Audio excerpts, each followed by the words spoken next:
Mesdames et messieurs, merci de nous rester fidèles. Nos invités sont déjà en plateau. Je vais commencer par saluer Julio Tometti. Bonsoir.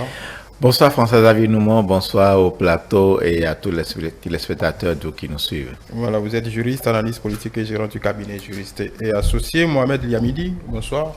Bonsoir François-Xavier. Bonsoir au plateau, bonsoir aux téléspectateurs. Analyste politique et expert en communication éditoriale et digitale, et Delphin Gangana, analyste politique et assureur. Bonsoir Noumon, bonsoir à toutes et à tous. Voilà, le sujet, vous le connaissez depuis 18h30.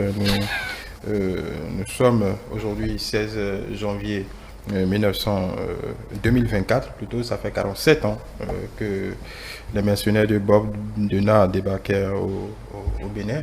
Julio Tometti, qu'évoque pour vous encore aujourd'hui cette date? François-Xavier Noumon, ça nous évoque plusieurs... Ça nous rappelle non, plusieurs... pas nous, pour vous.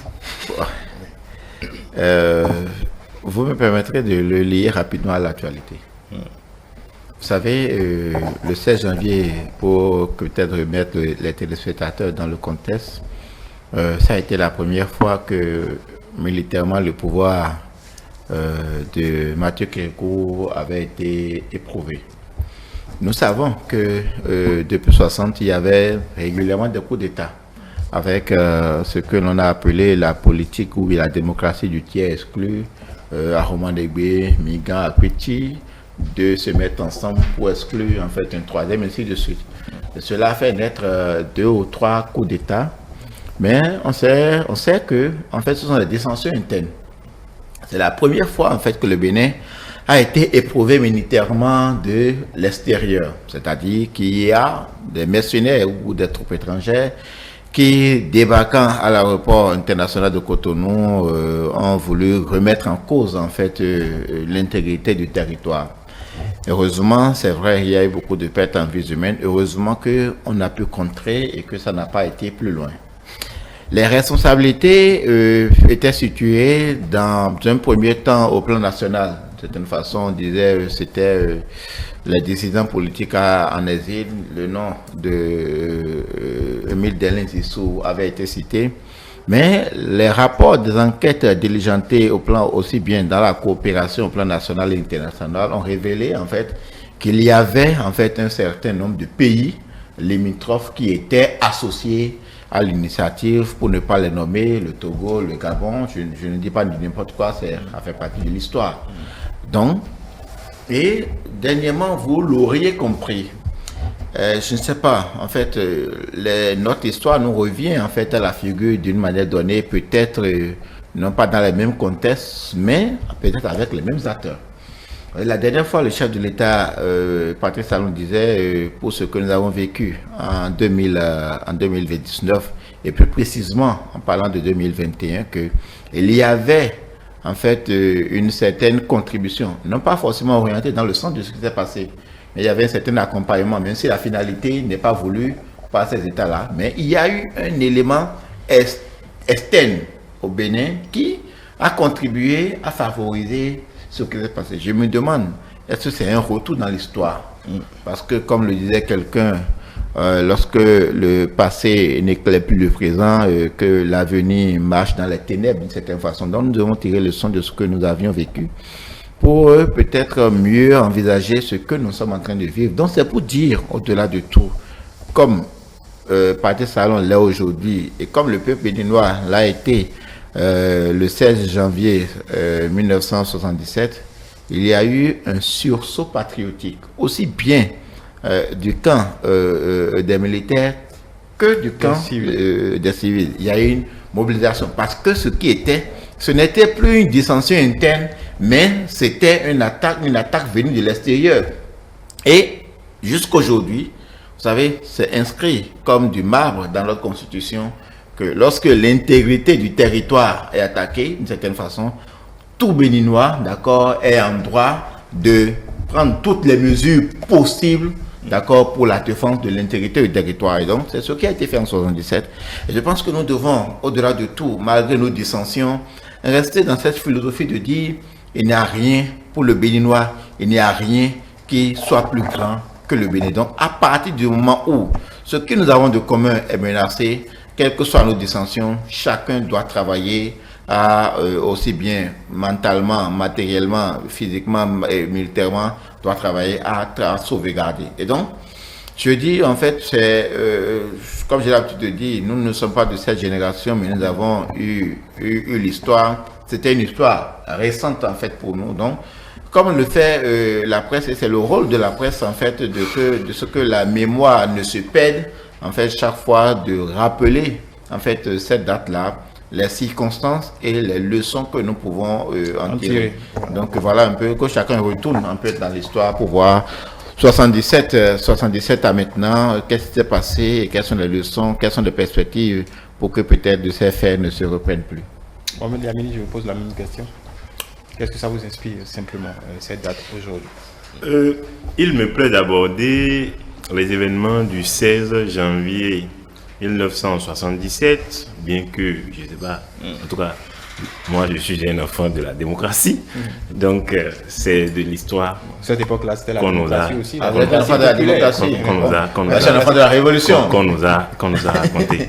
Donc, il me plaît d'aborder les événements du 16 janvier sous le sceau et la notion du patriotisme, parce que c'est ce que cette date-là a révélé. Que les Béninois se sont tous levés, aussi bien les forces armées que les civils se sont tous levés et ont fait bloc derrière le commandant en chef pour pouvoir repousser les agresseurs, pour pouvoir dire non. Et donc, c'est cette notion pour moi qui est fondamentale dans la vie d'une nation, dans le fait même que nous sommes une nation, dans le fait que, je dirais plutôt que nous sommes, et que nous sommes une entité. Parce que pour moi, la notion de nation et de l'État-nation, jusqu'à là, je me dis qu'on ne se l'est pas encore proprement approprié. La question reste posée pour moi et elle est tout entière. Pour dire quoi? Qu'entre-temps, on est passé de la révolution de cette époque, de ce système de gouvernance à l'époque, à un autre système qu'il y a eu le renouveau démocratique. Mais la question fondamentale à se poser, c'est est-ce que cette notion, c'est-à-dire que ce courant, c'est-à-dire que cette fibre qu'il y avait à l'époque, et qui a fait que le 16 janvier 1977, les Béninois se sont tous levés pour dire non à l'agression, est-ce qu'aujourd'hui, ou du moins est-ce qu'après 1977, est-ce qu'avec le renouveau démocratique, est-ce que nous avons maintenu cette fibre-là? Pour moi, toute la question, elle est là. Parce que si nous devons construire la nation à laquelle nous aspirons, cette notion, elle est fondamentale. Et c'est ce que moi, j'ai toujours cherché depuis dans les agissements de tous ceux, enfin, je dirais de la classe politique de façon globale. Je ne veux pas faire déception. Et c'est ce que j'ai plus toujours... sur la classe politique que sur la population elle-même. J'ai dit ici la dernière fois qu'avec le renouveau, avec le régime démocratique, il n'y a pas de démocratie sans leader. C'est les leaders qui font vivre la démocratie. Et si les leaders eux-mêmes ne font pas preuve de patriotisme, les leaders eux-mêmes n'amènent pas, c'est-à-dire qu'ils ne montrent pas suffisamment, qu'ils sont suffisamment prêts pour la chose, qu'ils comprennent la chose, ceux qui les suivent ne peuvent pas comprendre. Et c'est là que tout le problème se pose. Pour moi, c'est avec beaucoup de regrets, hein, j'ai compris que quand la révolution, quand on a arrêté avec ça, on a jeté, c'est comme si on avait jeté le bébé avec l'eau de bain. Et donc, tout ce qu'il y avait de bien de cette époque, tout ce qu'il y avait comme notion, tout ce qu'il y avait bien comme valeur là, on a juste tourné la page et on a pu chercher à savoir ce que c'est. Et donc, aujourd'hui, le militantisme même, il n'y en a plus vraiment. Donc, les gens ne sont plus formés déjà depuis l'école parce que ceux qui, malheureusement, ont vécu à cette époque et ont amené les gens à croire à cette époque, c'est depuis l'école déjà, mais aujourd'hui ça n'existe plus. Nous sommes aujourd'hui, ce que je dirais, et c'est avec tout le regret que je le dis, hein, nous sommes aujourd'hui les filles d'une nation fièrement individualiste.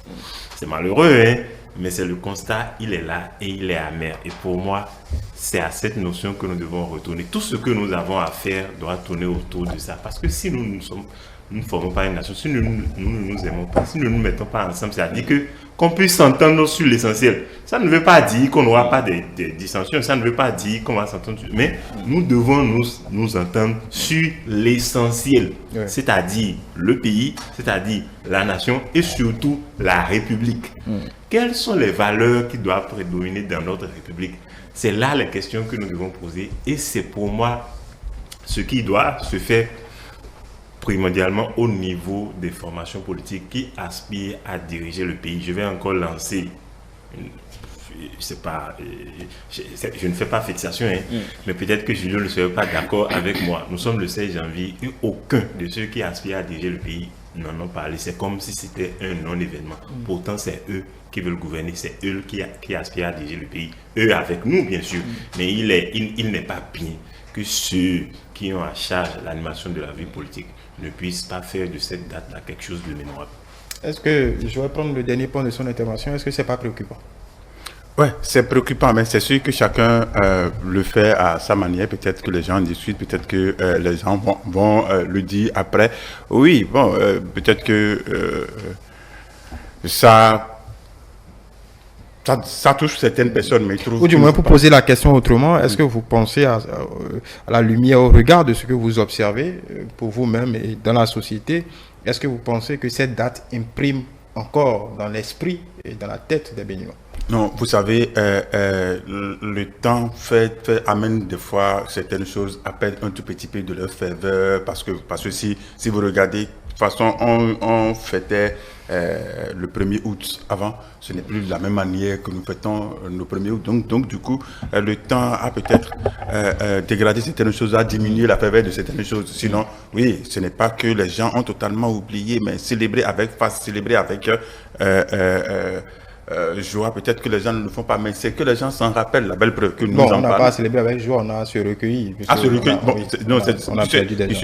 J'aurais appris, je n'ai pas eu officiellement que le général Fruitier a été... Oui, depuis quelques années, c'est systématique. Donc, les militaires continuent toujours de le faire, mais ceux qui ont participé à ça ne sont pas que des militaires, il y a aussi des civils. Et donc, du coup, il y a des gens, on a perdu certains fils et il y a d'autres qui sont encore là. Donc, il faut, d'une manière ou d'une autre, se rappeler de ça, mais pour prendre date et dire qu'est-ce que nous faisons un état de lieu pour dire nous sommes qui à la date d'aujourd'hui. Un peu comme ce que l'autre a dit, que nous sommes dans un monde un peu plus individualiste, parce que est-ce que le patriotisme, la solidarité qui existait en ce moment, en 1977, peut-être que cet événement a fait que le lait maternel, je n'ai pas pu prendre toute la journée, puisque c'est sûr, tout le monde était préoccupé, donc c'est sûr que ma maman n'était pas arrivée à m'allaiter toute la journée, mais ça a quand même diminué quelque chose en moi. Peut-être que si ce jour m'avait totalement donné le lait, peut-être que j'aurais quelque chose de plus, je n'en sais rien, c'est une parenthèse. Donc c'est pour dire quoi?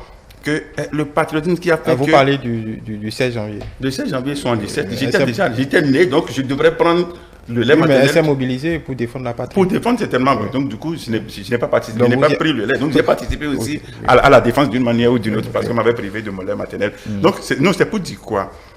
Et les militaires et les civils, en tout cas, nous sommes tous mobilisés à aller contre un agresseur, parce que ça vient de l'extérieur. Mais est-ce que cette mentalité, ce patriotisme continue à la date d'aujourd'hui? Parce que si vous regardez même déjà dans la circulation, quand il y a un accident, les gens sont beaucoup plus tentés à filmer et à être le premier à partager que de défendre, que d'apporter le soutien. Donc du coup, moi je me dis, est-ce que si c'est que 77 revenait à la date d'aujourd'hui, est-ce qu'on aura ce même résultat, cette même réaction, promptitude de défendre sa patrie? Est-ce que les gens ne vont pas regretter dans leur chambre et filmer pour dire, bon, je suis le premier à observer Bob Denard en mouvement et que ci, que ça? C'est vrai que le fait de filmer Bob Denard va aussi alimenter l'histoire, parce qu'on aura... Bon, c'est plus possible, monsieur il est mort depuis. Il est mort depuis. Non, ce que je dis, c'est que si c'était qu'on avait filmé, c'est sûr que ça allait quand même contribuer aussi à immortaliser certaines choses. Mais ce que moi je dis, c'est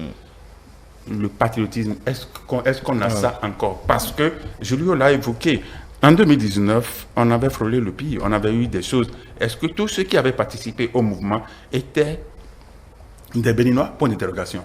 Tous ceux qui avaient participé au mouvement, que cela soit à Cotonou, à Tchaourou, à Saveur ou ailleurs, est-ce que ce sont rien que des Béninois? Parce que ce n'est pas seulement amener un étranger avec arme qui se trouve être attaqué son pays. Même si vous amenez un étranger civil, mais qui utilise des liquides Molotov pour attaquer votre pays, c'est que c'est quand même c'est grave. Donc du coup, je me dis, est-ce qu'on a encore ça? Parce que je n'ai pas vu la réaction, c'est-à-dire la condamnation de l'action de 2019 par l'ensemble des fils du pays pour dire non, quel que soit ce qui nous oppose, on n'a pas à faire ci, à faire ça, parce qu'il faut prendre date de ce qui s'était passé. Et donc du coup, moi je me dis, oui, il faut se souvenir de ça, il faut rédiger l'histoire, il faut permettre à partir de l'histoire de corriger nos tares d'aujourd'hui, histoire de façonner, de perfectionner un nouveau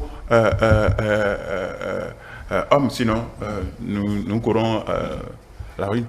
Julio Tometi, ils ont posé le postulat du manque de patriotisme aujourd'hui, ou du moins se poser la question de sa ferveur encore aujourd'hui. Est-ce que le fait de manquer de célébrer ces martyrs dont très peu se souviennent encore des noms ou des visages ne participe pas quelque peu de cette désaffection de ces quelques valeurs qui nous ont, en tout cas qui ont fait que des Béninois se sont levés promptement pour défendre leur patrie? Bien entendu, vous avez pleinement raison. Vous savez, la masse oublie, mais les familles endeuillées n'oublient pas. N'oublient jamais. Il y a quelques mois, j'en ai encore été confronté dans le cadre de la gestion d'une succession. Malencontreusement, j'ai appris que l'intéressé était l'un des martyrs du 16 janvier 1977. L'histoire ne doit pas s'oublier. On ne doit pas travailler à que l'histoire soit telle d'une certaine façon. Et aujourd'hui, plus que jamais, c'est le rôle... Sois-tu, vous voulez dire. Sois-tu, merci. Oui. C'est le rôle des partis politiques, au-delà de la société civile ou bien au-delà de ce que fait en fait la presse en général pour nous remémorer en fait ces notions-là. Parce que avec ce que nous faisons, beaucoup doivent se poser la question. Peut-être ceux de notre génération qui n'ont pas été vraiment intéressés à la chose, disent mais qu'est-ce qui s'est passé véritablement? Et ces réponses, je trouve en fait, avec le nombre de militants que les partis politiques ont aujourd'hui, c'est ça, je voudrais être d'accord pour l'une des rares fois avec les ministres sur la question des partis politiques. Parce que moi, j'ai été d'une école. J'ai été d'une école de formation politique où les premiers éléments qu'on nous a enseignés, c'est l'histoire politique du Bénin. Vous ne pouvez pas être un activiste, vous ne pouvez pas être un militant politique. Le militant politique, ce n'est pas seulement le qu'on voit au moment des élections d'une certaine façon. En fait, c'est toute une construction. Et les premiers éléments qu'on nous a enseignés, et là je rends encore hommage à cette organisation, c'est l'histoire politique du Bénin, qui vous rappelle l'histoire même avant les indépendants jusqu'à là où nous sommes. Et aujourd'hui, on se demande si au sein des partis politiques, puisque la loi a fait obligation aux partis politiques d'avoir des écoles, d'accord, des écoles de partis, c'est le moment de se demander, est-ce que ça fonctionne véritablement? Qu'est-ce que l'on fait pour contrôler? À part les questions de sièges départementaux que les partis doivent avoir, est-ce que la question de formation des militants, notamment pour les partis politiques qui aujourd'hui ont accès au financement public, ça pèse davantage sur eux en termes de tout ça. Parce qu'en fait, ce n'est que comme ça que ceux-là, en fait, militants des partis politiques, peuvent distiller en fait l'information, peuvent être en fait les témoins présents en fait de cette histoire pour que en fait la mémoire ne se perde. Donc, on peut encore véritablement se poser la question. L'autre chose que je voulais dire en le ralliant à l'actualité, en fait, il y a plusieurs leçons qu'il faut tirer de ces faits-là. Et c'est pourquoi vous me permettrez de le dire, peut-être ça peut heurter. Vous savez, au-delà du patriotisme du peuple béninois en ce moment-là, ce qui a permis de contrer, c'est la présence, en fait, d'une certaine troupe nord-coréenne. Et donc, on va se demander, qu'est-ce qui a fait que nous avons eu cette situation?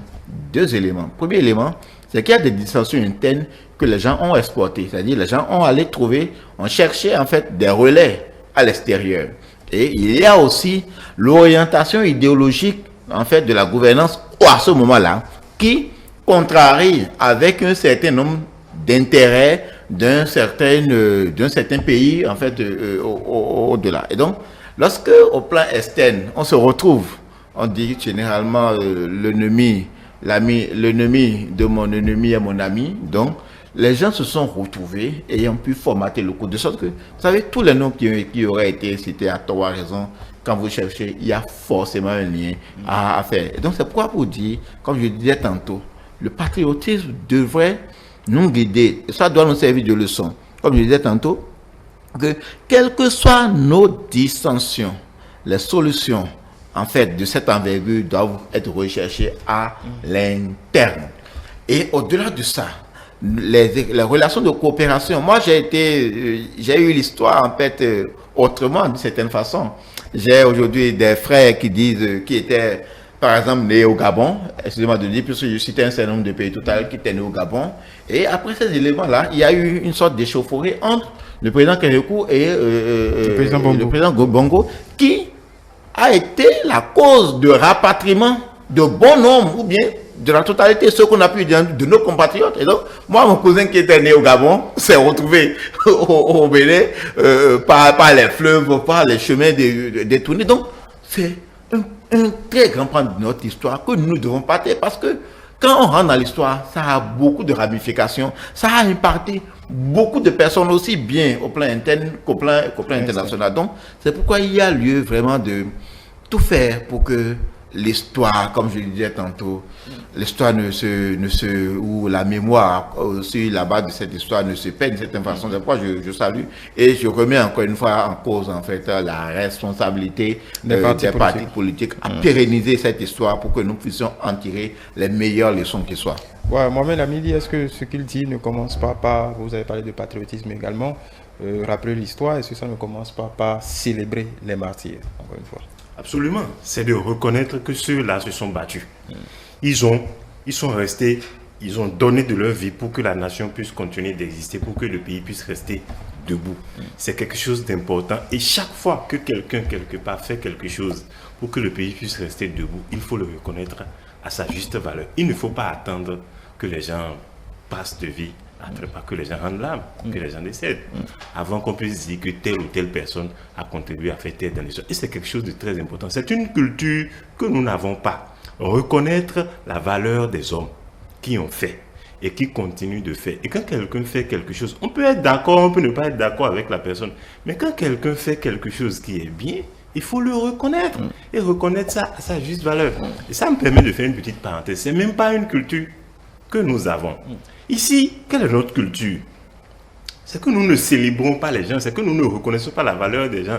Quand quelqu'un occupe un poste ici, qu'il a eu à diriger, soit une fonction politique, soit une direction générale, c'est-à-dire une structure étatique, quand il occupe et quand il finit, quand il descend, nous on s'attend à quoi? On s'attend dans le commun des Béninois, on s'attend à ce que cette personne soit plus tard interpellé ou que son nom soit cité dans les affaires de malversation ou de détournement ou de ci ou de ça. De sorte que quand quelqu'un qui a eu à diriger comme ça se retrouve après libre, au point même de venir opiner pour être encore un opposant, on se retrouve à dire non, hein, s'il arrive à faire ça, c'est parce qu'il a pu s'entendre avec celui qui est au pouvoir. Et donc, quand quelqu'un, on ne conçoit pas que quelqu'un puisse diriger et avoir une gestion plus ou moins saine, où on ne peut pas, une gestion ne peut pas être tout à fait propre, mais au moins orthodoxe, au point de ne pas être sujet à des convocations, à se retrouver à la brigade.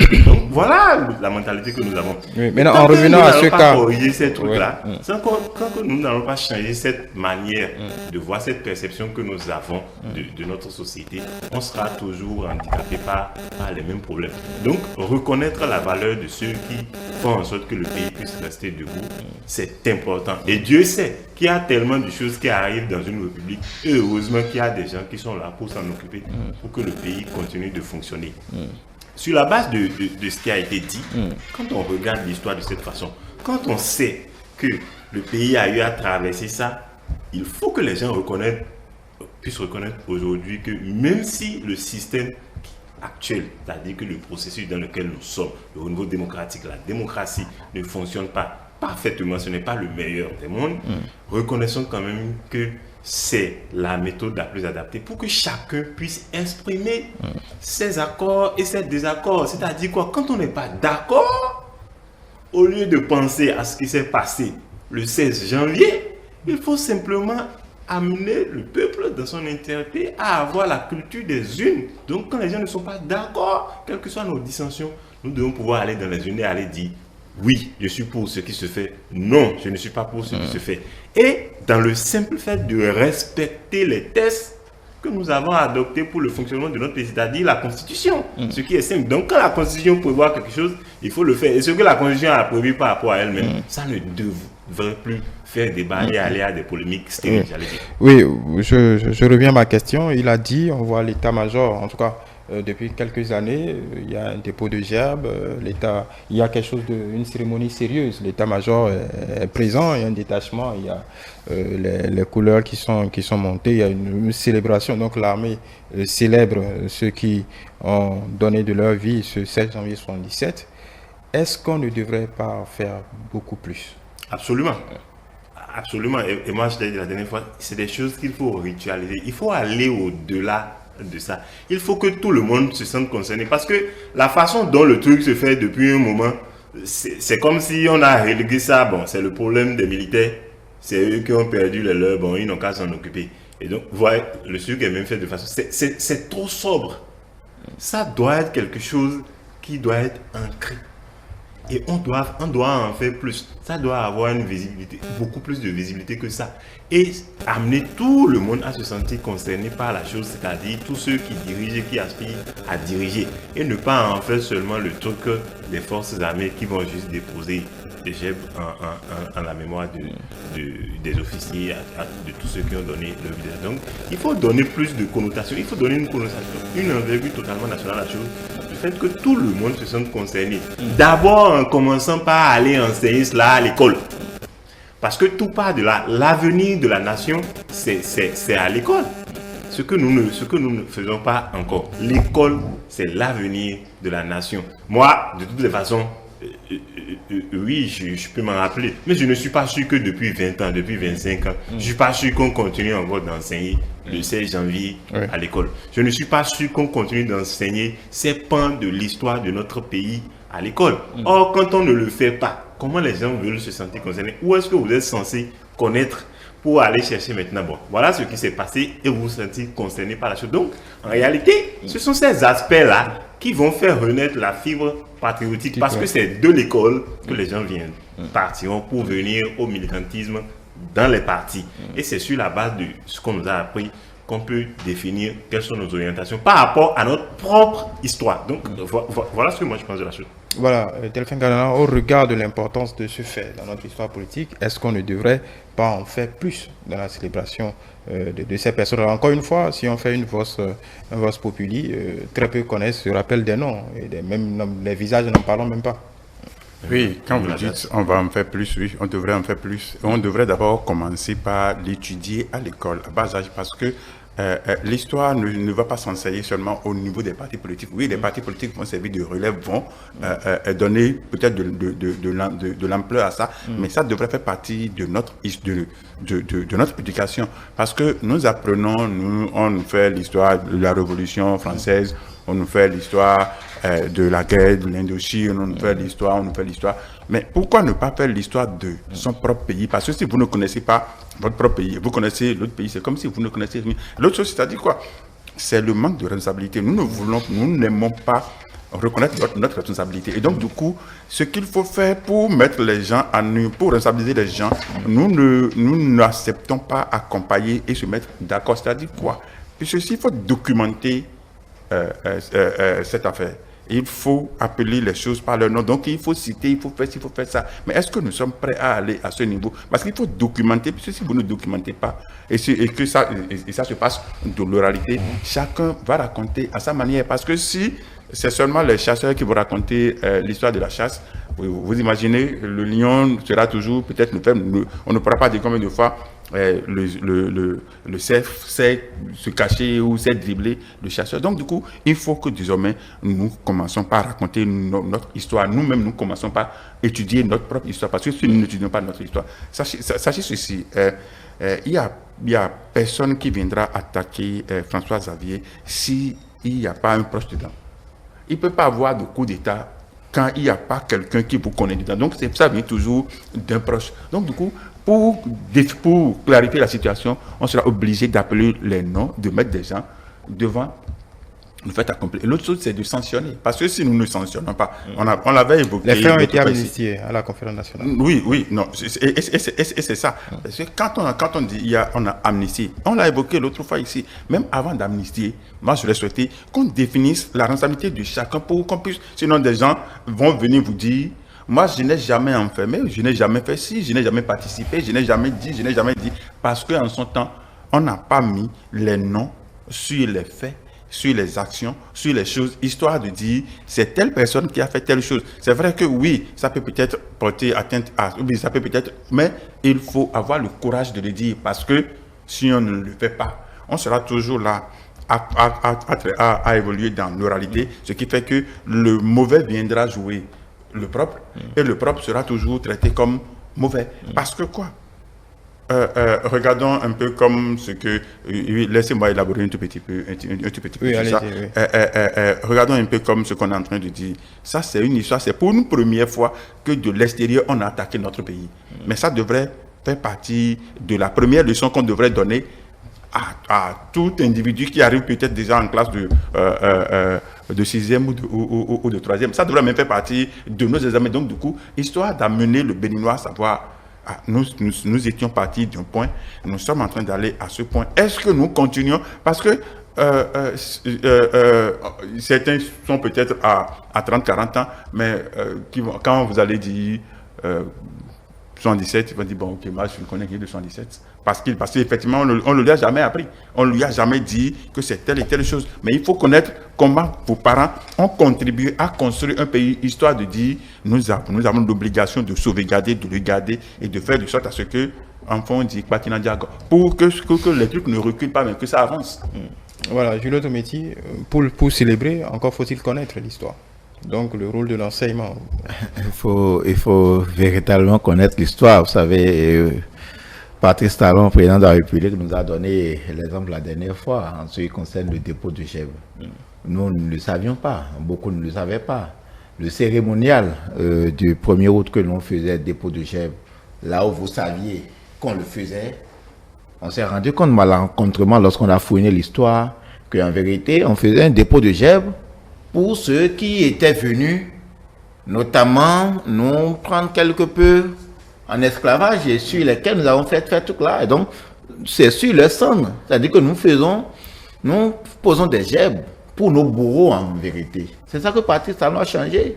En déplaçant, en fait, le traditionnel dépôt de Gèvres que nous faisons à là où nous savons, Jardin Mathieu Kérékou aujourd'hui, qui est aujourd'hui une figure nationale. Puisque, en fait, ce que tu faisais, personne ne comprenait. Mais il a fallu que l'histoire aille au fond pour révéler qu'en vérité, cela ne nous anoblissait pas d'une certaine façon d'aller déposer des Gèvres pour nos bourreaux, parce que le colon faisait cette pratique-là pour les siens, que nous avons malencontreusement copié et nous avions continué de le faire. Donc il a fallu un monsieur comme Patrice Talon qui est allé au tréfonds de l'histoire pour nous révéler en vérité que nous étions sur la mauvaise pente. En fait, c'est ce qui est arrivé. Et dans le thème de célébration, je ne pense pas que ce gouvernement, je pense que c'est l'un des gouvernements qui l'a mieux le faire. Nous sommes passés de la place des Martyrs à la place du Souvenir qui a été rénovée. Moi, j'ai eu la chance, il y a 6 ou 7 ans, je ne sais pas si ça existe encore, lorsque vous entrez, vous avez la chance de voir en fait les photos en fait, de ces martyrs qui avaient été identifiés. Je ne sais pas si à l'intérieur c'est toujours le cas, mais il y a quelques années, ça figurait toujours. Mais ça ne dépendait que de ceux qui ont eu un pan de l'histoire et qui ont nourri la curiosité en fait d'aller découvrir davantage. Mais qui donne ce pan de l'histoire? C'est ça en vérité. Donc, c'est comme je disais tantôt, c'est une responsabilité partagée. Autant vous dire, c'est l'école. Tous ceux qui ont la capacité en fait de révéler ce pan de l'histoire doivent commencer par le faire. Je suis de ceux qui considèrent que, en fait, c'est l'histoire qui nous fait. Les peuples qui ont grandi, qui à un moment donné se sont autodéterminés sur tous les plans, c'est en pesant sur leur histoire. Parce que lorsque vous pesez sur votre histoire, vous voyez forcément des éléments qui vous révoltent. En fait, tout n'est pas satisfaisant dans l'histoire. C'est-à-dire ça vous révolte, et quand ça vous révolte, ça vous donne en fait une force intérieure de dire nous devons vaincre la fatalité. Nous devons aller de l'avant, nous devons dompter ci, ça. Et c'est ça qui permet en fait de développer autour de la question cette fibre patriotique de dire nous devons faire accomplir quelque chose en tant qu'humains pour notre nation, d'une certaine façon. Quand nous revenons à l'histoire, nous disons il est indispensable qu'aujourd'hui, tous ceux qui ont la responsabilité d'une manière ou d'une autre puissent se faire. Vous savez, ceux qui ont fait, moi je l'ai étudié un peu, ceux qui ont fait les séries littéraires, on vous parlait de la guerre, autour aussi, de ci, de ça. Mais véritablement, quand on vient à l'intérieur, ce n'est pas suffisamment. Il n'y a pas grand-chose. Il n'y a pas grand-chose, en fait, dans notre propre histoire, d'une certaine façon. Donc, nous avions copié et enseigné ce qu'on a voulu qu'il nous soit enseigné et qui nous,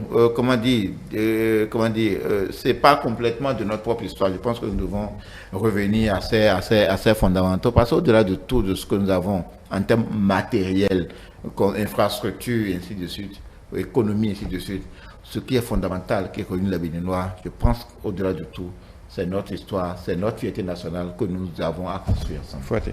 Voilà, tout à l'heure, vous allez donner corps à votre idée. On parlait de patriotisme, mais je vais appesantir sur un pan de ce mot, on va dire, qui est un mot quelque peu valise, même si on peut, disons, comprendre sur à quoi ça renvoie, sur la notion de sacrifice. Vous l'évoquiez tout à l'heure, vous parlez d'individualisme. Le consultant politique Agapine Africain l'évoquait sur ce même plateau tout à l'heure. Nous sommes devenus, nous nous complaisons dans un certain, on va dire, individualisme assez forcené. Est-ce qu'aujourd'hui, comment pensez-vous qu'on peut revenir à plus de sacrifices les uns pour les autres et à plus de sacrifices pour le bien-être collectif? Parce qu'au final, ça revient à ça. Quand on parle de patriotisme, ça peut renvoyer à tout. Aujourd'hui, l'actualité nous le démontre. Dans le nord du pays, nous avons des hommes et des femmes qui sont prêts à donner leur vie pour que l'intégrité du territoire ne soit pas atteinte. Ça renvoie aussi au 16 janvier 1977. Mais comment pensez-vous qu'on peut revivifier cette notion de sacrifice? Parce que nous avons été déconnectés de notre histoire, nous nous sommes retrouvés là. Et donc, pour faire simple et répondre à votre question, sans trop tergiverser, il nous faut un ministère de l'Éducation nationale. La dernière fois que j'en ai entendu parler dans un gouvernement, ça remonte à 25 ans. Vous voyez, c'est-à-dire que tous ceux qu'on a formés sur 25 ans là, peut-être même, bon, j'en fais partie. Hein. Évidemment. Et donc, on est là maintenant à parler. Donc, il y a une bonne partie de l'histoire, encore que c'est parce que nous, on fait un travail qui demande une certaine rigueur dans l'effort de réflexion, qui fait qu'on arrive à connaître ces pans de l'histoire. Donc, il nous faut nous reconnecter à l'histoire. C'est des choses qu'il faut ramener.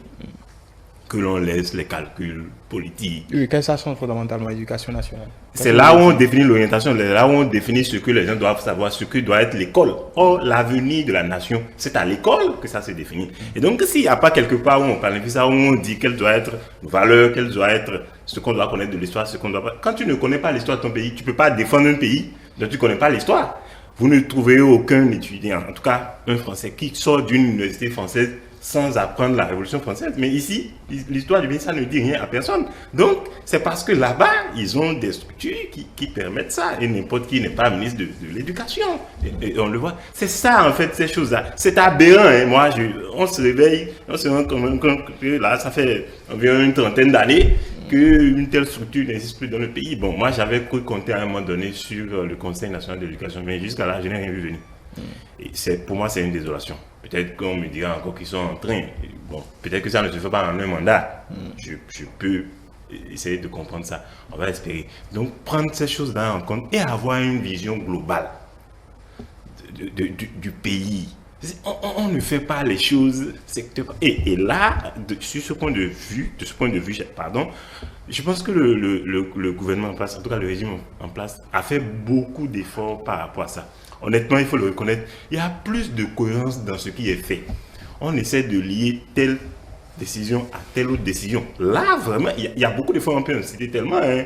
On parle des classes culturelles. Voilà un ensemble de choses qui doivent être programmées. Et bon, c'est clair que bon, tout ce qui se fait comme effort là, c'est à partir, c'est peut-être dans les 5 prochaines années ou dans les 10 prochaines années qu'on va voir vraiment l'impact, les effets. L'impact de cela. Mais, et donc, il est important de renforcer cela et de faire en sorte que tous ces efforts-là ne soient pas dispersés après le régime. D'où le fait même de débattre de la question de l'alternance qui, pour moi, peut se faire, et je suis du courant qui pense que ça doit se faire dans la continuité, pour que ce qui est en train d'être fait là puisse être prolongé, pour qu'au bout de 15-20 ans, on puisse avoir des résultats concrets. Et donc, je garde une certaine lucidité par rapport à tout ce qui se fait, et évidemment, je garde espoir, parce que c'est avec beaucoup d'espoir qu'on peut arriver à construire la nation.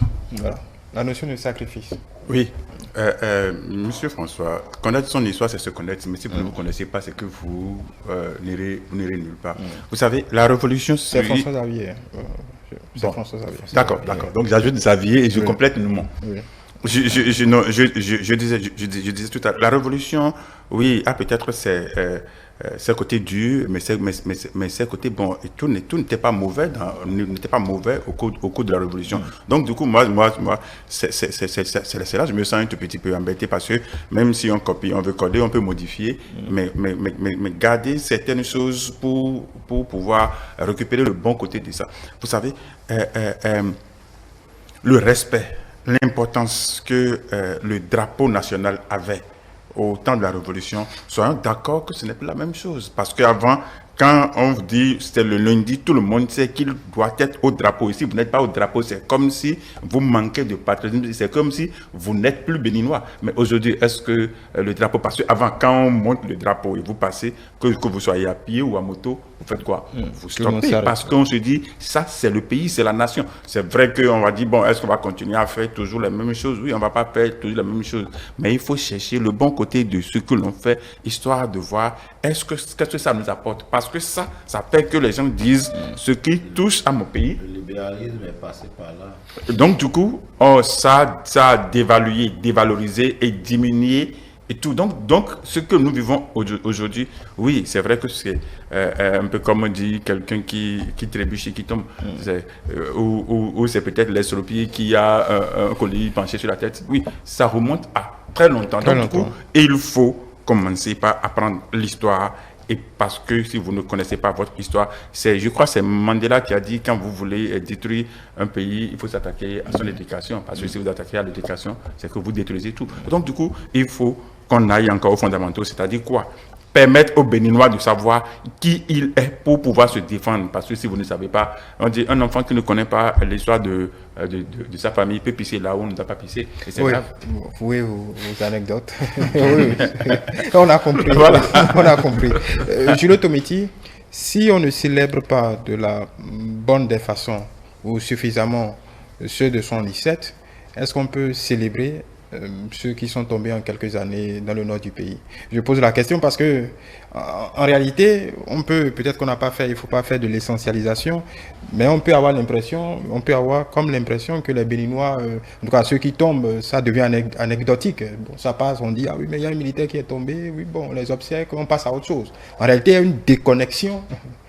C'est grave à dire, il semble avoir une déconnexion entre ce que la population ressent et exprime et ce qui se fait. Là, on est dans un cas, ce n'est pas peut-être exactement ce qui s'est passé en 77, mais on a ce qui s'est passé en 77 en continu, c'est-à-dire de façon permanente. Et on a on peut le constater qu'il y a une déconnexion de ce qui se passe. Ils sont là-bas, ils nous défendent, et puis bon, on en parle, on passe à autre chose. Est-ce que c'est pas la conséquence de l'histoire en réalité? De ce qui n'a pas été fait, ou de ce qui manque toujours d'être fait?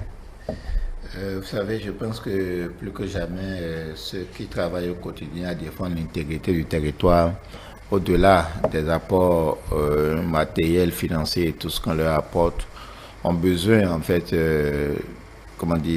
d'une certaine énergie de nous tous.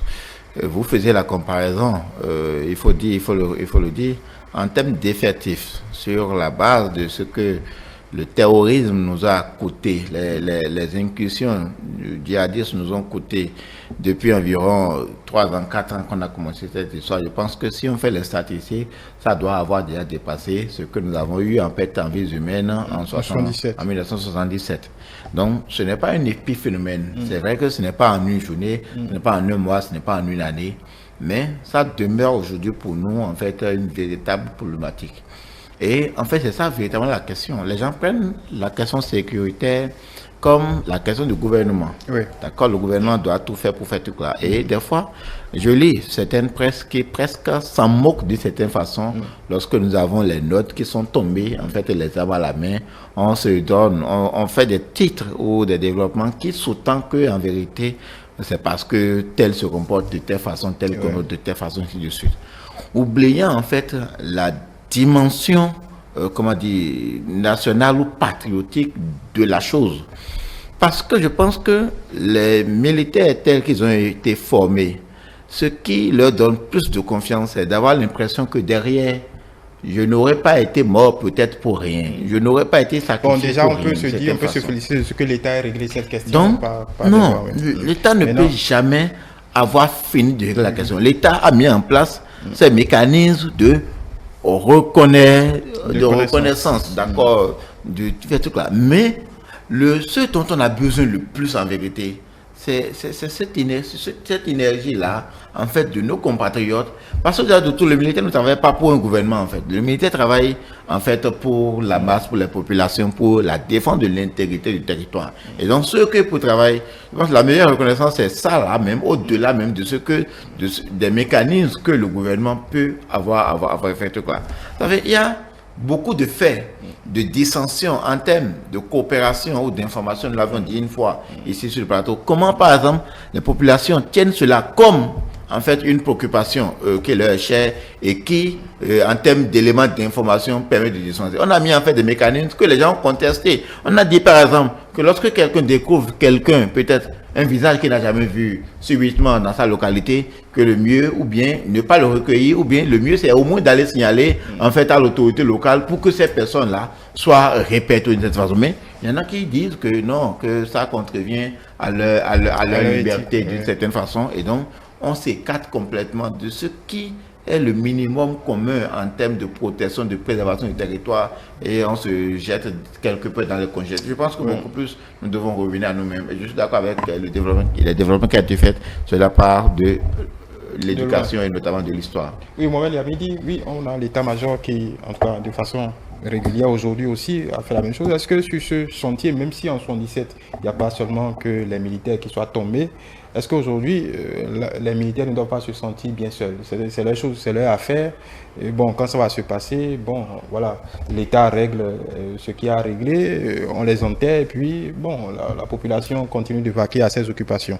Donc, je formule ma question. Si on ne les a pas célébrés comme il se doit, est-ce que ceux d'aujourd'hui peuvent s'inquiéter de ce qu'on ne les célèbre pas aussi demain? Absolument. La réponse est déjà dans la question. Puisqu'on n'a pas célébré ceux d'hier comme il se doit, ou à un moment donné, on a arrêté de le faire. Et donc, il se trouve qu'aujourd'hui, on continue dans la banalisation de la chose. Parce que c'est le fait de banaliser ça qui dit, oh, c'est le militaire, il est là-bas, c'est le Nord là-bas. Bon, le Nord, c'est quelque part là-bas. Bon, nous, on n'est pas concernés. C'est ça, en fait, le fait de ne pas comprendre que le pays, dans son intégrité, il est un. Et que ce qui se passe au nord du pays doit concerner tout le monde, tout comme ce qui se passe au centre, au sud du pays doit concerner tous les fils du pays. Et en tant que fils du pays, qui que nous soyons et d'où que nous venons, nous devons tous rester debout pour que le pays aussi reste debout, pour que le pays vive. C'est ce que nous devons comprendre. Et tant qu'on n'aurait pas compris ces notions-là, qui sont fondamentales, on serait toujours là à faire, à la limite, à faire du surplace. Parce que ceux qui étaient encore dans l'arène politique ou qui ont connu vraiment l'histoire du 16 janvier, c'est eux qui faisaient en sorte, parce qu'ils étaient encore en scène pour la plupart, ils faisaient donc en sorte que le 16 janvier soit beaucoup plus célébré. Malheureusement, et d'une manière ou d'une autre, on se rend compte que tous ceux qui étaient dans l'arène politique ou tous ceux qui étaient d'une façon ou d'une autre liés à la gestion de la vie publique ou à la gestion du pouvoir de l'époque, bon, après, je dirais même pratiquement après, avec déjà le régime Boni Yayi, tous ceux-là ont pris du recul et c'est comme si on les a rangés aux oubliettes. Donc, de ce fait, il y a la déconnexion, c'est encore plus accentuée. Et donc, ce qui a amené à quoi? On est donc tenté de penser que le pays jusqu'à ce que le renouveau arrive, comme si ce n'est pas le même pays, comme si il y a une sorte de dichotomie en fait. Et tant qu'on ne va pas comprendre qu'il faut trouver un prolongement entre tout ce qui est arrivé avant et tout ce qui est arrivé avec le régime démocratique, pour que nous comprenions que voilà d'où nous sommes partis pour arriver là où nous sommes aujourd'hui.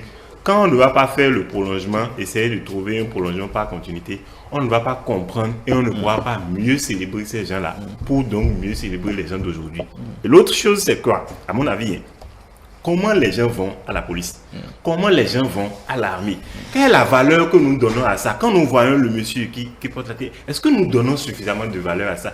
Pas le fait même de promouvoir, pas le fait même de faire une sorte de communication autour de la chose. Quelle est l'image même que nous avons des forces armées, que nous avons des forces de sécurité? C'est là encore que se pose le problème. Est-ce qu'on se sent comme c'est des gens qui sont là pour nous et qui nous défendent? Parce qu'il ne faut pas les prendre comme une institution infaillible. C'est tous ces chantiers-là qu'il faut ouvrir et aller travailler et amener les gens à comprendre que nous formons le dernier rempart, je le dis, de la République, c'est l'armée, les forces de sécurité et l'armée. Et donc, si nous voulons qu'ils continuent de nous protéger, nous devons aussi d'abord les protéger, les reconnaître et leur donner toute la valeur qu'il faut pour qu'ils puissent faire le travail comme ça se doit. Malheureusement, chez nous ici, je ne suis pas en train de faire une stigmatisation. Ceux qu'on envoie la police, on se dit que c'est pour des gens qui ne peuvent pas réussir ailleurs ou qui n'ont pas réussi à l'école ou qui ne sont pas brillants. Oui, mais bon, ça c'est... Bon, finissez. J'ai fini. Oui, vous avez fini. Vous dites non, pourquoi? Oui. Non, quand même, la police est encore assez noble. Non, je ne parle pas du corps. Je parle de ce que les gens les Béninois doivent aller à la police. Les Béninois n'ont jamais pensé ça. Bon. Les Béninois ont toujours pensé que c'est un corps noble. Moi, c'est un corps dont j'ai rêvé. Je n'ai pas eu l'opportunité. J'ai été une fois, ça n'a pas prospéré. Il faut le reconnaître. Donc, on n'a pas un dédain, en fait. Les Béninois n'ont pas un dédain, en fait, pour le corps de la police, non. La noblesse est davantage grandissant, aussi bien pour le corps de la police que des militaires aujourd'hui, avec tout ce qui est fait autour, pour davantage, en fait, leur remonter le moral en considérant les défis qui sont aujourd'hui les leurs. Parce que ce n'est plus seulement la petite délinquance dont nous avons été habitués, c'est du terrorisme avec les moyens les plus sophistiqués. Et donc aujourd'hui, en termes de capacité ou de renforcement, ce n'est plus la même chose. Donc, non, moi je n'ai pas le sentiment que les Béninois considèrent en fait la police comme ceux qui y font, comme ceux qui n'ont plus leur place ailleurs, autant pour militaires, quel que soit les cas. Vous permettez, si nous n'avons pas le courage de reconnaître que la façon dont on recrutait les gens entre 2006 et 2016 n'est pas vraiment une façon orthodoxe, n'est pas vraiment quelque chose qui est basé sur le mérite, sur le fait même que les gens veulent défendre le pays. Si on n'a pas le courage de reconnaître ça, ce serait un manque de responsabilité. Et quand on n'aura pas le courage de dire ces choses-là, on ne pourra pas avancer dans la République. Et ça, je le dis sans parti pris. Voilà, la même question. Si on ne célèbre pas comme il se doit ceux qui sont morts en 77 en défendant l'intégrité du territoire, en défendant notre pays, civil comme militaire, est-ce qu'aujourd'hui, raisonnablement, on peut espérer que ceux qui, malheureusement, sont déjà tombés sur le flanc nord de notre pays soient célébrés autrement? Monsieur Noumon, ce n'est pas seulement célébrer ceux qui sont tombés, mais célébrer ceux qui ont fait quelque chose d'abord dans la République. Qu'est-ce que je veux dire par là? Oui, c'est vrai que le gouvernement actuel a quand même mis un bon test, en tout cas, pour protéger ceux qui sont... les ayants droit, il y a beaucoup de choses. Mais le vrai problème, c'est à quel niveau? C'est pour ça que moi, je dis, ce n'est pas seulement célébrer ceux qui sont morts, mais célébrer ceux qui sont vivants, mais donner la protection, la reconnaissance à tout le monde. Promouvoir quoi? C'est-à-dire... pas le journalisme de rédaction, mais le journalisme d'investigation. Parce que ceux qui peuvent documenter les faits, ceux qui peuvent enquêter, ceux qui peuvent... Parce qu'un politique ne peut pas aller chercher qui a fait quoi, ou qui a fait quoi, dans quoi, et rédiger. Il est vrai qu'il y a des politiques qui font des livres, hein, mais je pense que ceux qui sont habilités ou ont les atouts nécessaires, histoire de documenter, de rédiger, de laisser des écrits, de nous dire, de faire des enquêtes... Je pense que oui, quand je dis les enquêtes, il y a les policiers qui font des enquêtes, mais les journalistes d'investigation, si on les protège, si on leur donne les moyens nécessaires, s'il y a une reconnaissance de leur travail, de leur fait, de leur action, je pense qu'il y a des choses qu'on doit pouvoir documenter, qu'on doit pouvoir laisser, histoire de permettre à tout le monde de savoir qui a fait ou qui n'a pas fait. Parce que quoi? Quand vous êtes journaliste d'investigation, c'est que vous êtes livré à beaucoup de choses. On sait ce... Bon, peut-être que, oui, ça ne se passe pas comme ça se passait. Ça se passe ailleurs, chez nous. Sinon, il y a des gens qui perdent leur vie simplement parce qu'ils enquêtent sur des sujets donnés. Mais si on leur donne, vous me laissez... Oui, allez-y. Si on leur donne les armes nécessaires, si on leur donne la protection nécessaire, et qu'on reconnaît leur action, parce qu'il y a des fois, on dit, je fais tout ça, mais pour avoir quoi? Mais si on leur reconnaît ça, on les valorise, Bon, à part les journalistes, donc vous voulez qu'on reconnaisse, en tout cas ceux qui font quelque chose pour le pays. À part ceux qui font quelque chose là, qu'on reconnaisse ceux qui peuvent aussi laisser des traces. Et ce sont les journalistes qui peuvent faire ce travail. Donc il faut qu'on les protège. Oui. Certes, on est en train de protéger ceux qui sont là maintenant. Oui. Il faut qu'on les protège. Il faut qu'on protège aussi ceux qui peuvent peut-être le faire. Parce Merci de militer pour nous. Oui. François Xavier, ne m'arrache pas. Caméra sur les terrains d'intervention. Allez-y. Oui. Quand on dit reconnaissance, il y a 6 mois, on a donné des médailles ou des quoi aux députés élus pour la 8e ou la 9e législature. C'est qu'ils sont devenus quoi? Des commandeurs d'ordre national et que c'est que ça. Mais ce que vous faites ici et que vous informez la population de ce qui va, ce qui ne va pas et que vous donnez la possibilité à tout le monde d'être informé. Mais depuis quand on a déjà organisé une séance pour dire, je dis pas vous spécialement. Je me redresse pour... Oui, je dis pas spécialement vous, mais ceux qui font ce travail, il y a des gens qui font de petits boulots, mais qui contribuent à l'évolution du pays. Mais à quel moment ils ont une reconnaissance pour dire, je suis quelque part là-bas, mais on est venu me chercher. Parce que d'une manière ou d'une autre, quelle que soit notre petitesse, nous contribuons tous à l'évolution. Allez-y. Nous contribuons tous à notre niveau, à l'évolution du pays. Donc du coup, il faut qu'on nous donne cette protection, cette garantie nécessaire de pouvoir dire, oui, je le fais. Parce que ceux qui avaient participé aux événements de 77, ceux qui ont agi, disent je le fais pour le pays parce que le pays me le reconnaîtra. Même s'ils n'avaient pas une reconnaissance pécuniaire, mais ils avaient une reconnaissance morale. Et puis l'État les a.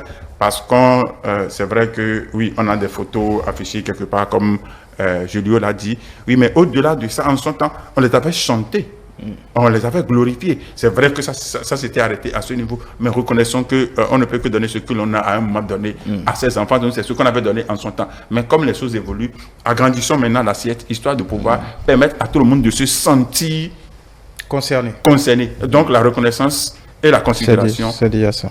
Il faut que cela soit à tous les niveaux donné pour que notre histoire ne soit plus une histoire orale, que cela soit une histoire documentée et que cela ne soit plus raconté par quelqu'un d'autre. Voilà, nous allons finir là-dessus. Merci Delphin Gagana. Je rappelle que vous êtes analyste politique et assureur dans la vie. Julio Tometti, juriste, analyste politique et gérant du cabinet juriste et associé. Mohamed Liamidi, analyste politique, expert en communication éditoriale et digitale. C'est ce que nous pouvions dire avec nos invités de ce soir sur cette commémoration du 16 janvier 1977.